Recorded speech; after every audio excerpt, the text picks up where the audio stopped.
복음 계속 묵상하겠습니다.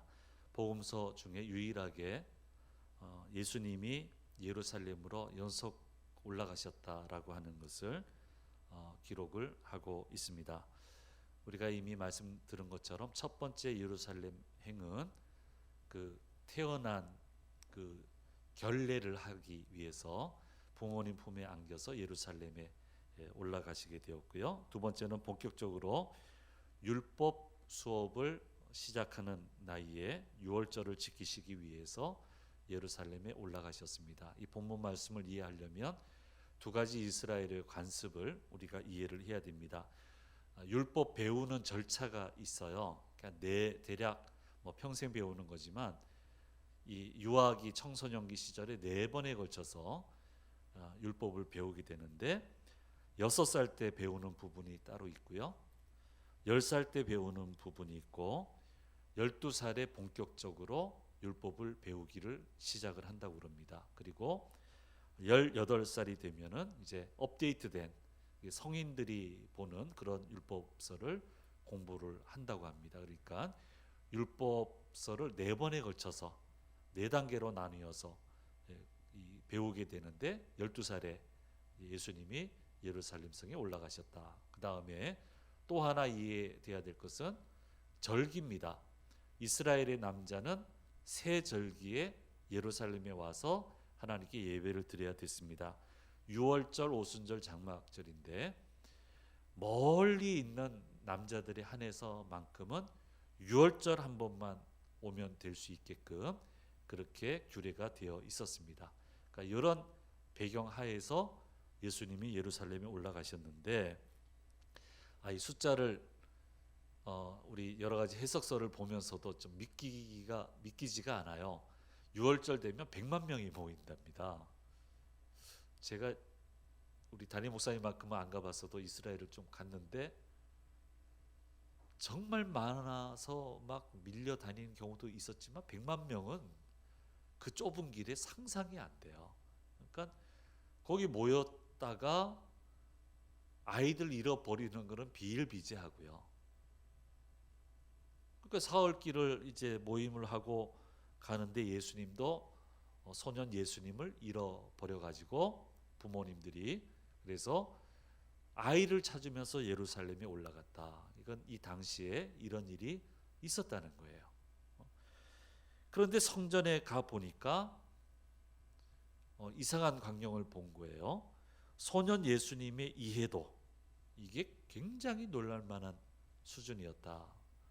그 성전에 있는 선생님들하고 대화해도 손색이 없고 오히려 묻고 가르치기까지 하였다. 그래서 누가복음 이 2장 이 사건을 기록함을 통해서 보여주고자 하는 것은 소년 예수님도 이미 메시아로서 손색이 없다는 거예요. 그걸 보여주는 거예요. 메시아성, 예수님의 메시아성, 어린 시절도 메시아로서 손색이 없다라고 하는 것을 강조하고 있습니다. 일반적으로 누가복음 2장까지는 예수님의 유아기로 이해를 하는데요.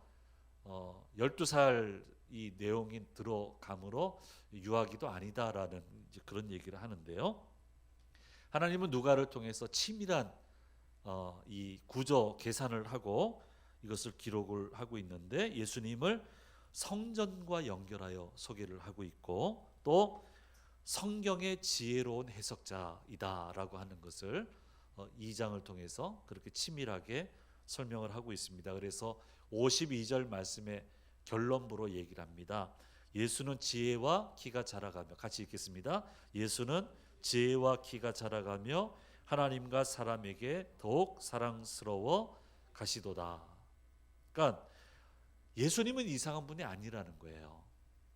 십자가에 달리신 예수님은 이상한 분이 아니고 하나님을 사랑하는 분이었다. 주의 전을 귀하게 여긴 분이었다. 말씀을 잘 해석하는 분이셨다. 심지어는 하나님의 말씀을 선생들에게 가르칠 수도 있는 분이셨다라고 하는 것을 증명하고 있는 거고요. 하나님도 사랑하시고 사람들도 예수님을 아주 사랑하고 좋아하는 그런 분이었다. 이상한 분이 아니다. 자, 이걸 하면서 그 다음부터는 성인기로 넘어가요. 그래서 유아기와 성인기를 연결해주는 교량 역할을 하는 것이 오늘 우리가 읽은 41절에서 52절 말씀에 이 12살 때 예루살렘에 올라간 그런 내용이다라고 하는 것을 얘기하고 있습니다. 지금까지는 이 예루살렘 성전에 올라간 예수님 기록하기 전까지는 다른 사람이 예수님에 대해서 소개했습니다. 계시를 했습니다. 그런데 여기에서 유독 독특한 대목은 내 아버지 하나님을, 내 아버지다. 성전을 내 아버지 집이다. 그러니까 바로 뒤에 이어서 세례 요한의 세례가 나오는데 예수님은 혹자가 얘기하는 것처럼 세례 요한에게 세례를 받음으로 입양된 게 아니고 하나님 그 자신이다. 내 아버지 집, 내 아버지. 그것을 설명을 하고 있습니다. 그래서 누가가 당시에 이 글을 읽는 사람들에게 잘못된 예수님에 대한 생각을 바꾸기 위해서 이렇게 애를 쓰고 있다라고 하는 것을 이 말씀을 통해서 1, 2장을 통해서 계속 우리가 발견해 볼 수 있습니다. 이게 우리가 첫 번째 감동을 받는 부분입니다. 예수님을 정확하게 알리기 위해서 이렇게 애를 썼다는 거예요. 그러니까 예수님을 알리는 것은 애를 써야 가능하다는 거예요. 그걸 얘기하고 있는 겁니다. 제가 낮에도 좀 부대교회 얘기했고요. 제가 26년 6개월을 살았으니까 훈련소 쉽게 얘기하면은 신병교육대 4년 있었습니다. 2번에 걸쳐서. 처음 2년 반 있을 때는 옛날에는 강제적으로 데려왔거든요. 그게 됐어요. 근데 이제 미국 갔다가 돌아오면서 다시 1년 반 갔더니 그게 안 되는 거예요. 자기가 선택을 해야 돼요. 근데 교회가 불리해요. 왜냐하면 다른 데 가면 얘들아 고생 많았지 좀 쉬어라 하거든요. 좀 잠도 자고 막 그래요.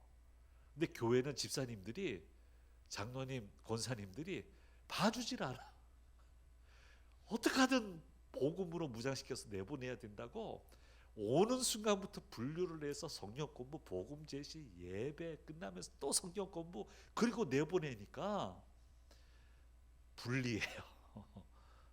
밖에서 교회 예수 믿다가 교회 생활하다 온 친구는 경상도로 가면 10% 이내고 전라도 가면 그래도 20몇 %, 수도권에서 강남 지역에서 몰려왔다 그러면 30몇 %고 그러니까 너무너무 불리한 거예요. 강제로 데려올 수도 없고 너무너무 고민돼서 기도를 하는데요. 여러분 이 피말리는 심정을 아셔야 돼요. 이제 그 훈련 부대에 가면은 삼거리가 나와요. 삼거리가 나오는데 저기 삼거리, 저 위쪽이 삼거리예요. 삼거리인데 왼쪽으로 틀면 교회고 오른쪽으로 가면은 저쪽이에요. 그래서 제가 천국의 삼거리 그렇게 써놨는데 우리가 그렇게 불러요. 금요일부터는 밥맛이 없어요. 왼쪽으로 많이 틀어야 되거든. 그래야 복음을 전할 거 아니에요. 예수 만나게 하고. 이게 이쪽으로 안 틀면 줄이 짧으면 가슴이 내려앉아요. 금요일도 밥맛이 없어요. 이거 하나님께 불충이 되면 어떡하나 싶어가지고. 근데 강제로 못 데려오잖아요. 그 방법은 얘기 못해요. 강제로 데려온 방법은 녹음되기 때문에 안 돼요. 근데 그래서 고민하면서 기도하는데 주님이 응답을 주셨어요. 그 당시에 개그 콘서트가 막 나와서 인기를 끌었어요. 지금은 좀 시들해졌는데 그때만큼 재미도 없고요. 제가 봐도. 근데 기도 응답이 뭐냐면 개그 콘서트 해라. 그게 응답이에요. 딱 한 단어예요. 한 문장이에요. 개그 콘서트 해라. 그 다음부터는 얘기 안 하죠. 그래. 복음 개그 하면 되겠다. 애들이 일주일 훈련 받으면서 얼마나 에피소드가 많아요. 그것을 재미있게 재구성을 해서 이거를 공연을 하면 시간이 굉장히 짧아요. 근데 한 7분짜리 공연을 하면 애들도 흥미로워하고 이거 좋다. 하나님 정말 기가 막힌 아이디어 주셨다. 그래서 군교회는 당회가 없으니까 운영위원회라고 있어요. 아무도 반대 안 할 거라 철석같이 믿고 가서 얘기했습니다. 내가 기도했는데 하나님 응답하셨는데 개그 콘서트 하라고 하셨는데 이거 이런 식으로 하면 될 것 같다고. 그랬더니 아무도 찬성을 안 해요. 너무 쇼크 받았어요. 저는 쇼크 받았어요. 그분들이 이 젊은 청년들 섬기려고 모든 걸 걸으신 분들이에요. 그래서 난 의심한다, 반대한다 생각 안 했지. 아무도 찬성 안 해. 너무너무 충격받았어요. 하나님이 내게 응답하셨다고, 목사님 내게 응답하셨다고. 근데도 야, 지금 또 반갑게 만나면 웃지만 고개 돌리대. 매정하대 진짜. 진짜 매정하대. 안 되는 이유를 얘기해요. 시간도 없고 복음 전할 시간도 없는데. 아니 이게 복음 전하는 거라고. 그 다음에 장비를 어떻게 구할 거냐. 그럼 배우를 어떻게 섭외할 거냐. 연습을 어떻게 시킬 거냐. 맞는 말이죠. 그래서 안 해야 될 말을 했어요. 그래서 화가 나서 내가 구해올게요. 그 말 하면 안 되는 건데 내가 구해올 거예요. 예, 이거 무선 공연 마이크 있잖아요. 이거 해야 되잖아요. 아는 교회가 그 팀이 있는데 마침 바꾸려던 때예요. 바꾸는 거 그거 가져왔어요. 방송가에 연락을 했어요.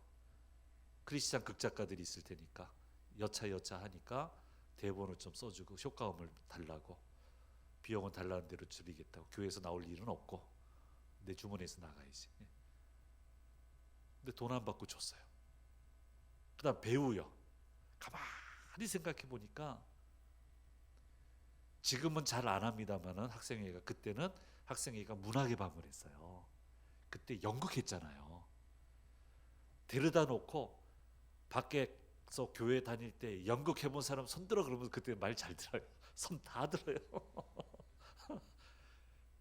걔네들 불러가지고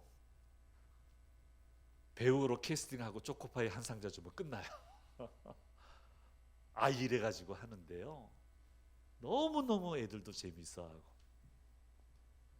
이게 화제가 되고, 그래서 제가 있는 1년 반 동안은 완전히 히트였어요.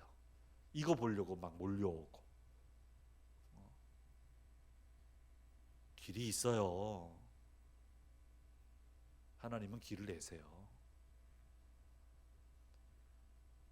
근데 하나님의 방법은 하나부터 열까지 다 가르쳐 주지는 않는 것 같아. 된다고만 하는 것 같아. 된다고만 하시고 큰 그림은 그려 놓으시고 세부적인 거는 하나님과 씨름하면서 풀어 나가야 되는 것 같아요. 대부분 그런 것 같아요. 제가 제 자신을 돌이켜 보면 정말 이때 정말 난감했어요. 주님은 응답하셨는데 나는 주의 음성을 들었으니까 나는 해야 되겠는데 여기를 안 하시고,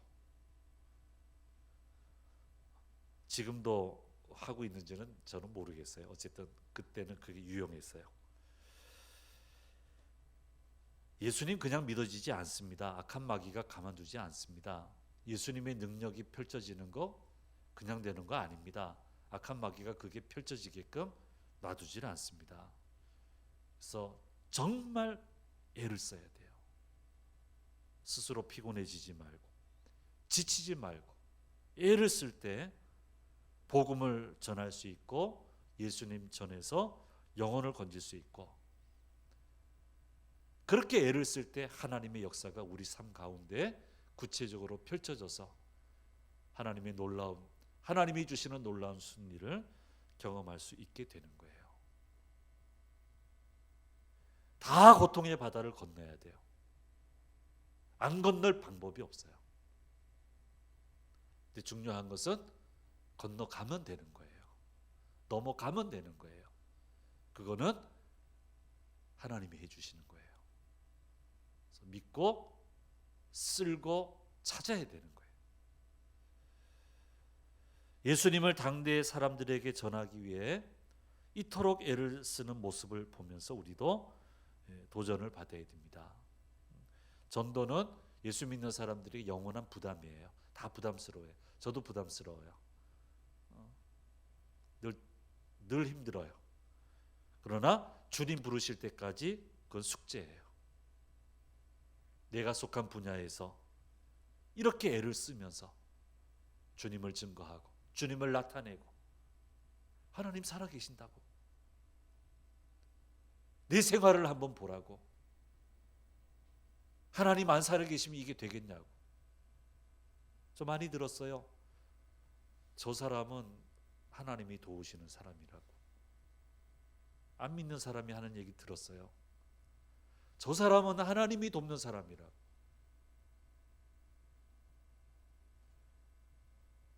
예수 안 믿는 사람이 머저리티인 사회에서 살았는데요.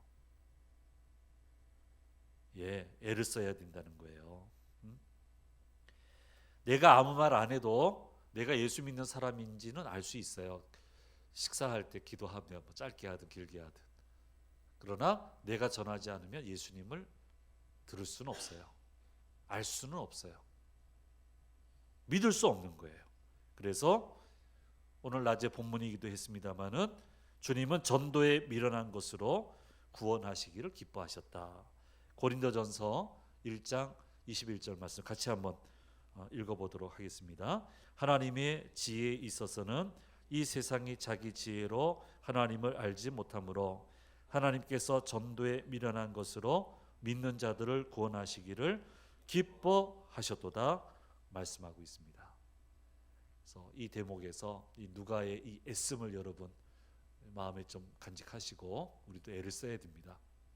주님을 드러내고 주님이 말씀하신 바를 펼치기 위해 애를 쓰고 애써야 되는 거예요. 자, 이것을 오늘 말씀에서 첫 번째 알 수 있고요. 두 번째 깨달을 수 있는 것은 예수님의 인내와 기다림입니다. 메시아로서 사역하실 수 있는 능력을 이미 갖추고 계시지만 주님 말씀했습니다. 49절 말씀에 예수께서 이르시되 어찌하여 나를 찾으셨나이까 내가 내 아버지 집에 있어야 될 줄을 알지 못하였나이까. 이렇게 부모님한테 막 뭐라고 하고요. 근데 예수님 이게 하나님이 정한 시기가 아니에요. 활동한 시기가 아니에요. 그래서 51절 말씀에 예수께서 함께 내려가사 나사렛에 이르러 순종하여 그 부모님들을 받드시더라 말씀하고 있습니다. 놀라운 집중력, 놀라운 인내력입니다. 할 수 있지만 안 합니다. 때가 아니니까. 하나님이 이때가 아니라고 하셨으니까.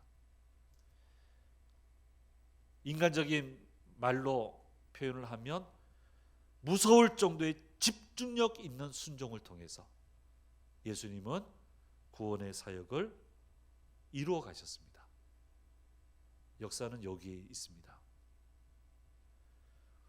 무서울 정도의 집중력 있는 순종이 있어야 돼요. 순종은 무엇입니까? 말에 있지 않아요. 행동에 있는 거예요. 할 수 있으나 내가 내 아버지 집에 있어야 될 줄 알지 못하셨나이까. 그러나 나사렛에 이르러 한 가지로 그 부모를 받드시더라 말씀하고 있습니다. 예수님의 구원의 사역은 이처럼 하나님이 정하신 시기를 정확히 아는 것과 각 시기에 맞춰서 그 시기에 해야 될 일을 정확하게 해낼 때 각 시기의 조각들이 단편 조각들이 모여져서 구원의 사역이 완성이 된 거예요. 유아기 시절에 해야 될 일이 있었고요. 청소년 시기에 해야 될 일이 있었고요. 공생의 기간 동안 해야 될 일이 있었습니다. 초기에 하셔야 될 일, 중기에 하셔야 될 일, 공생의 말기에 해야 될 일 정확하게 구분이 돼요. 정확하게 하셨어요. 어느 시기에 어느 장소에 어떤 사역에 어떤 힘을 쏟아야 되는지를 정확하게 하시고 그 일들을 해내셨고 이 과정들을 통하여서 인류를 구원하시는 놀라운 일을 해내신 거예요. 축복은 종합 결과입니다. 나중에 잘할게요. 잘 되는 거 못 봤습니다. 저도 후배 목사들 많이 앞길을 결정할 수 있는 고난을 가질 때도 있었지만 기가 막힌 사람들 많아요. 제대하면 잘할 거예요. 기회를 주시나 하나님이? 그때 그렇게 했는데 기회 주시나? 안 주세요. 안 주세요. 그 단편 조각을 못 해내면 어림없어요. 축복은 종합 결과입니다. 내가 살아왔던 각 조각들이 모이고 모여서 축복이라는 결과로 나타나게 되는 거예요. 과정 중에 내가 예상하는 것도 있겠지요. 그러나 내가 예상치 못한 일도 나타날 수 있어요.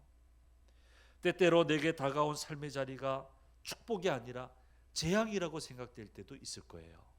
요셉이 그랬잖아요. 전체 그림을 보면 총리로 가는 축복의 길이었어요.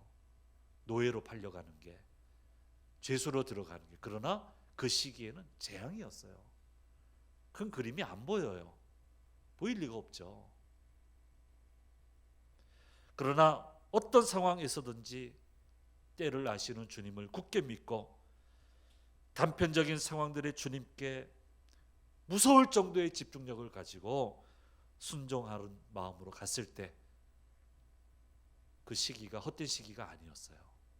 그 조각들이 모여져서 놀라운 축복의 결과로 나타났어요. 요셉 잘했잖아요. 보디발 집에서 잘했잖아요. 감옥에서도 잘했잖아요. 애굽에서 잘한 건 말할 나위도 없고요. 보디발 집 감옥에서 잘한 게 뭔 소용이 있을까 싶었지만 잘했더니 그게 단초가 되어서 놀라운 축복의 결과가 그에게 임하게 되었던 거예요. 그래서 조각조각들, 이해 안 되는 조각들 많습니다. 어떻게 다 이해가 되겠습니까? 이해 안 되는 조각들 많지만 그걸 이해하려고 들지 말고 그 속에서도 함께 하시는 하나님을 믿고 주님을 믿고 집중력을 가지고 주신 사명에 온 힘을 다하게 되면, 방향을 잃지 않으면 반드시 주님의 역사를 체험하게 될 줄로 믿습니다. 오늘 말씀은 이것을 두 번째로 우리에게 얘기를 해주시고 있습니다. 세 번째로 오늘 말씀은 예수님은 점점 더 하나님과 사람에게 사랑스러워 가셨다. 더 사랑스러워 가야 된다라고 하는 얘기를 하고 있습니다. 그래서 이 부분만 따로 떼서 설교를 합니다만은 이것이 바로 우리 신앙 성장의 목표입니다. 세월이 묻어가며 묻어갈수록 하나님이 더 사랑해 주셔야 돼요. 믿음의 세월이 묻어가며 묻어갈수록 사람들에게 더 호감이 있는 사람이 되는 게 정상입니다. 좋은 믿음의 사람은. 그래서 제가 잘 쓰는 표현이 있습니다. 믿음 좋은 사람이라고 하기 전에 좋은 아저씨, 저분은 좋은 아줌마, 좋은 이모, 좋은 삼촌, 좋은 할아버지, 좋은 할머니, 이 소리 들을 수 있어야 된다. 믿음 좋은 사람이다. 그 말이 이 말이다. 그런 말씀을 많이 드립니다.